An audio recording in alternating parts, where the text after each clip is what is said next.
Edith a Justa, também lembrada como Edith Pescoço de Cisne, foi uma nobre anglo-escandinava do século XI que viveu em um dos períodos mais turbulentos da história inglesa, testemunhando os reinados de 6 reis ingleses. Entre esses governantes estava seu amante, o rei Haroldo Godwinson, com quem teve 6 filhos, embora nunca tenham se casado formalmente. Apesar disso, a importância de Edith nunca foi diminuída. Ela era uma das nobres mais ricas da Inglaterra e era renomada como a mulher mais bela do reino.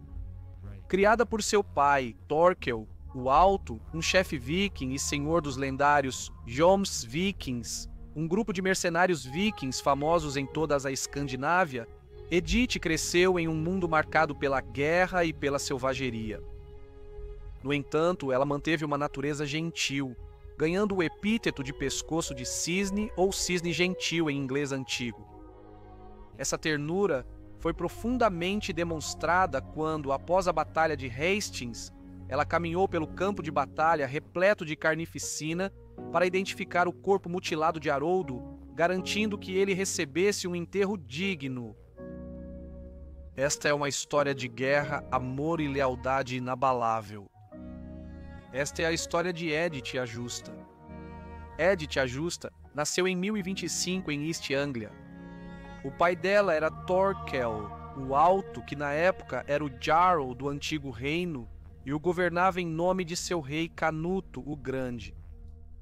Como a mãe de Edith e Thorkel, o Alto, se conheceram, é uma história intrigante por si só. A crônica anglo-saxônica entra em grande detalhe sobre o exército de Thorkel saqueando, queimando e extorquindo grande parte da Inglaterra, especialmente a ocupação de Jomsviking da cidade de Cantuária. Thorkel acabou se aliando ao rei da Inglaterra da época, chamado Etelredo, o Indeciso, e se casou com uma de suas filhas. No entanto, Thorkel acabaria abandonando o serviço de Etelredo e se juntaria a Canuto, já que Canuto era seu filho adotivo e dizia-se que os dois eram primos. Eles conquistaram todas as terras após batalhas decisivas, marcando a conquista viking da Inglaterra. Canuto, por sua vez, daria a Thorkel a Anglia Oriental, onde inicia a história de Edith, a Bela. Edith nasceu em uma linhagem que entrelaçava o poder dos conquistadores vikings com a nobreza da realeza anglo-saxônica. Seu pai, Thorkel, o Alto, um senhor viking e formidável conquistador, era reputado por ter sangue nobre, sendo neto de Harald Dente Azul por meio de seu pai, Struth Harald. A mãe de Edith era uma princesa e filha do rei Etelredo, o Indeciso, o que enriquecia ainda mais sua herança impecável. Criada na casa do rei Canuto, o Grande, que foi criado por Thorkel, Edith pode ter compartilhado sua infância com o filho de Canuto, Harda-Canuto, o futuro rei. Com uma descendência escandinava tão prestigiosa e nobre saxônica e fortalecida pelas conquistas de seu pai, Edith tornou-se uma das mulheres nobres mais poderosas e ricas do país. A morte de Canuto, o Grande, no ano de 1035, seguida pela morte de Thorkel, por volta do ano de 1039, marcou o fim das principais figuras da invasão viking. O filho de Canuto, Harald Harfoot, então assumiu o trono inglês, reinando por 5 anos antes de Harta-Canuto subir ao trono no ano de 1040. Assim, Edith amadureceu durante o reinado dos reis vikings, enquanto Canuto estabelecia sua linhagem no trono inglês. Essa era transformou a Inglaterra em um reino anglo-escandinavo, e com seu pai celebrado como uma lenda e herói de guerra, a família de Edith desfrutava de imenso prestígio. A herança saxônica materna da Casa de Wessex e sua criação em uma cultura enriquecida tanto por influências saxônicas quanto escandinavas acrescentava ao seu status distinto. Uma imensa riqueza a cercava, e ela era bem versada nas histórias e canções das façanhas de seu pai, comemoradas em pedras rúnicas na Escandinávia e em sagas assim como na lendária linhagem dos reis saxões de Wessex, narrada por sua mãe.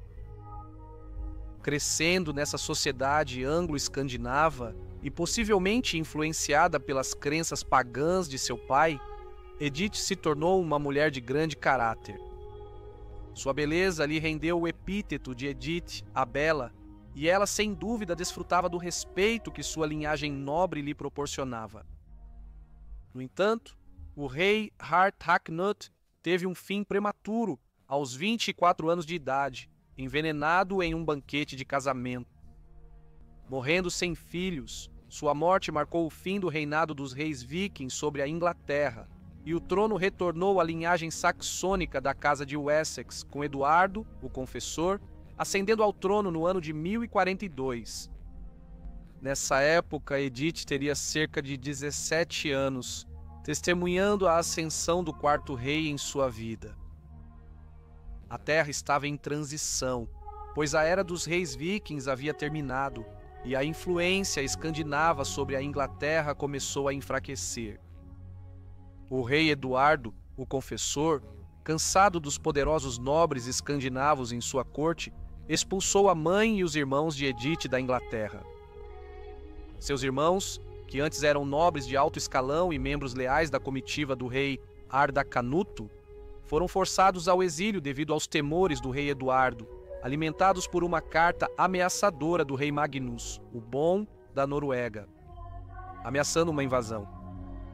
Assim, Edith se viu sozinha na Inglaterra, mas ela continuava sendo uma mulher de imensa riqueza, herdando vastas propriedades em East Anglia. Apesar das mudanças no poder, ela era definida por sua linhagem nobre e navegava pelo cenário turbulento com graça e fortaleza. Por volta do ano de 1043, Edith começou um relacionamento com Harold Godwinson, o recém-nomeado conde de East Anglia. A união deles, conhecida como mordantio, ou ao modo dinamarquês, era uma forma de casamento não sancionada pela igreja, mas amplamente aceita na Inglaterra naquela época. Dada a forte herança escandinava de Edith e a linhagem materna dinamarquesa de Harald, esse tipo de cerimônia parecia completamente natural.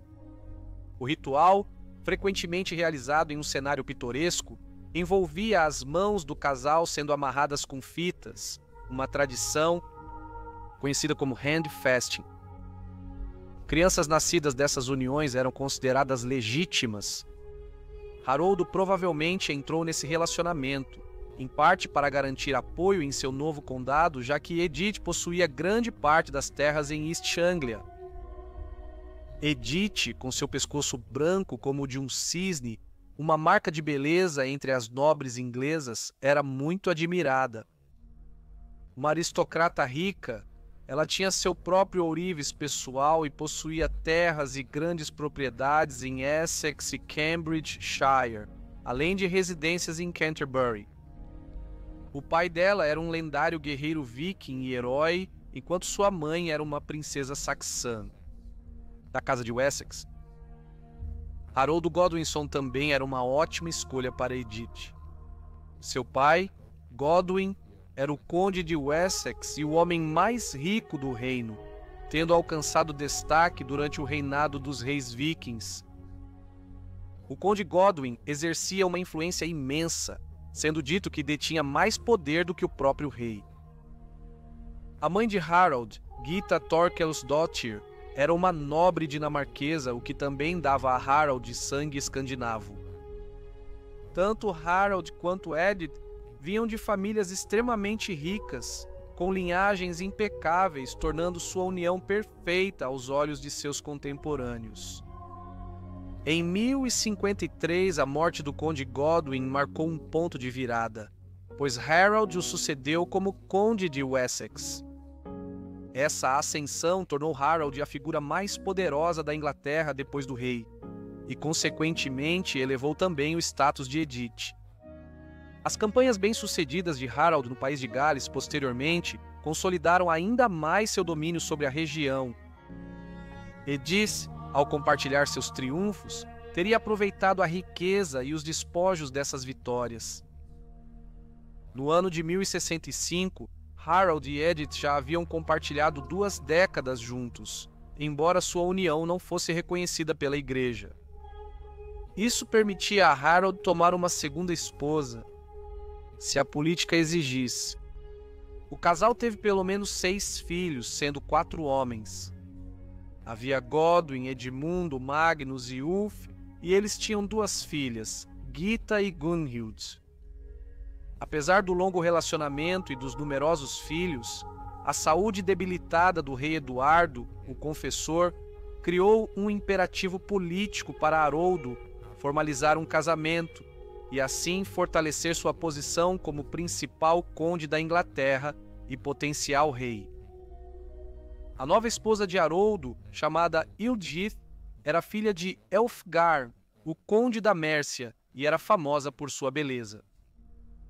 Ela era viúva do rei de todo o país de Gales, com quem teve uma filha. O casamento de Haroldo com Ealdgyth não só garantiu o apoio crucial dos poderosos condes da Nortúmbria e da Mércia, mas também enfraqueceu as alianças deles com os governantes do norte de Gales.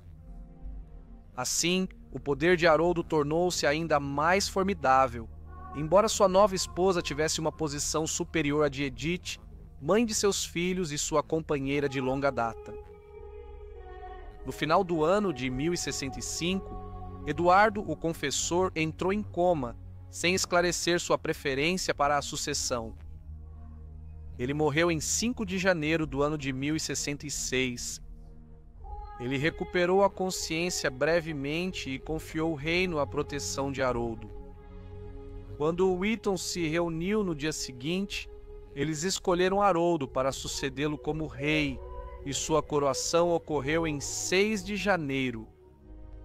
Embora Edith, a Bela, fosse a parceira leal e amorosa de Haroldo, foi Ealdgyth quem se tornou a rainha da Inglaterra. Como os dois eram formalmente casados perante a Igreja, o reinado de Haroldo logo foi assolado pela necessidade de defender seu reino, tanto contra Haroldo Hardrada, que buscava a coroa inglesa para si, quanto contra seu próprio irmão Tostig, que o traiu e se aliou a Hardrada em Stamford Bridge. No entanto, o amante guerreiro de Edith, que agora era o rei da Inglaterra, de alguma forma derrotaria o lendário rei viking Hardrada em Stamford Bridge em um ataque surpresa impressionante.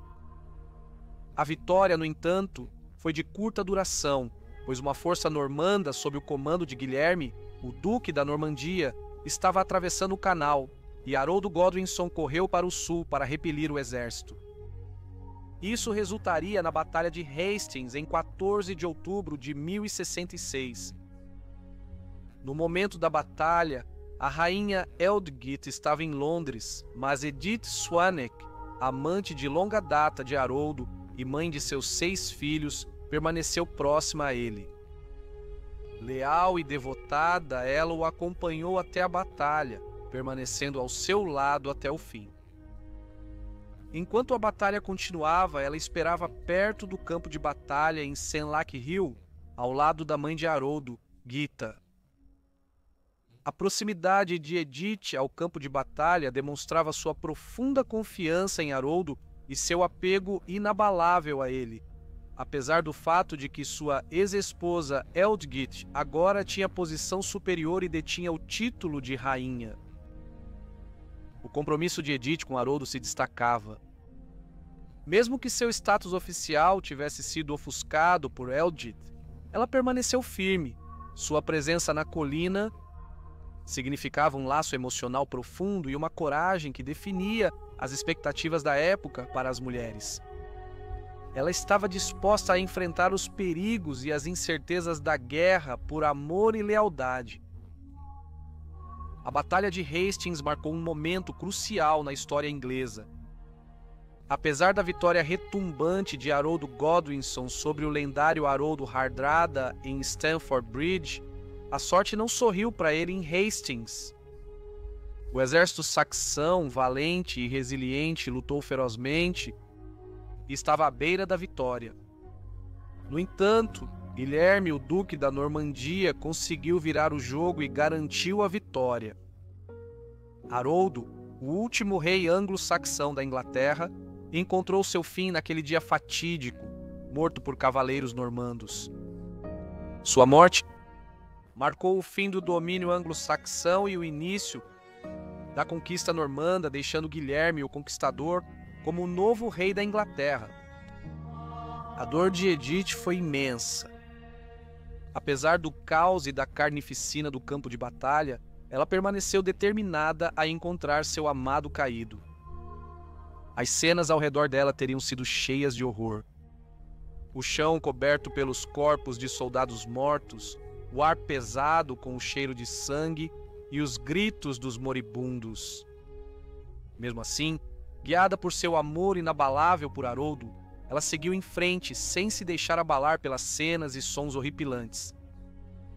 De acordo com a tradição, a mãe de Haroldo, Gita, fez súplicas desesperadas a Guilherme, o Conquistador, para entregar o corpo de Haroldo para o sepultamento.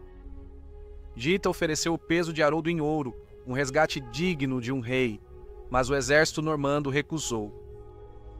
Em um último ato de amor e devoção, foi Edith, a Bela, quem caminhou pelo campo após a batalha, determinada a identificar os restos mortais de Haroldo entre os inúmeros mortos. A jornada de Edith no campo de batalha foi de partir o coração. As primeiras descrições da morte de Haroldo falam de um fim brutal, seu corpo mutilado além do reconhecimento. Este é um relato. O primeiro cavaleiro, atravessando o peito dele com sua lança através do escudo, encharcou a terra com uma torrente de sangue jorrando. O segundo cavaleiro decepou sua cabeça abaixo da proteção do elmo, e o terceiro cavaleiro perfurou as entranhas de sua barriga com sua lança. O quarto cavaleiro decepou sua coxa e levou embora o membro cortado. O outrora orgulhoso rei foi reduzido a uma mera sombra do que já foi, esquartejado de uma forma tão gráfica que desafia a crença. Apesar disso, o amor e a determinação de Edith a guiaram. Ela procurou as marcas únicas no peito de Haroldo, possivelmente suas tatuagens nórdicas, que só ela reconheceria. Seu conhecimento íntimo desses detalhes pessoais permitiu que ela confirmasse a identidade de seu amado em meio ao mar de mortos. A determinação de Edith Swanwick garantiu que Haroldo Godwinson, o último rei anglo-saxão da Inglaterra, recebesse um enterro adequado. Esse último ato de devoção permitiu que ela prestasse um último serviço ao seu amante caído, consolidando seu lugar na história. Foi graças à identificação do corpo por Edith, a Bela, que Haroldo recebeu um enterro cristão pelos monges da abadia de Waltham. Os filhos de Edith e Haroldo fugiram para a Irlanda após a queda do pai, com a maioria sobrevivendo até a década de 1080, embora as datas exatas de suas mortes permaneçam envoltas em mistério. A fuga garantiu a continuidade da linhagem de Haroldo pelo menos por um tempo.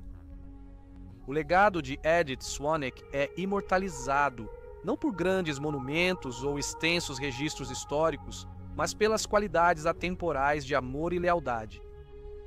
Ela nunca foi nomeada rainha, e sua história oferece um vislumbre do coração de uma nobre cuja paixão transcendeu as duras realidades da guerra e das disputas políticas. Gostaria de agradecer imensamente a todos os meus membros, a contribuição de vocês é valiosa para a continuidade do canal e eu aprecio todos vocês profundamente. Agradecimento especial ao John Sites. Espero que tenham gostado do vídeo. Se sim, curtam, inscrevam-se e compartilhem. Até a próxima semana com mais um Perfis Históricos.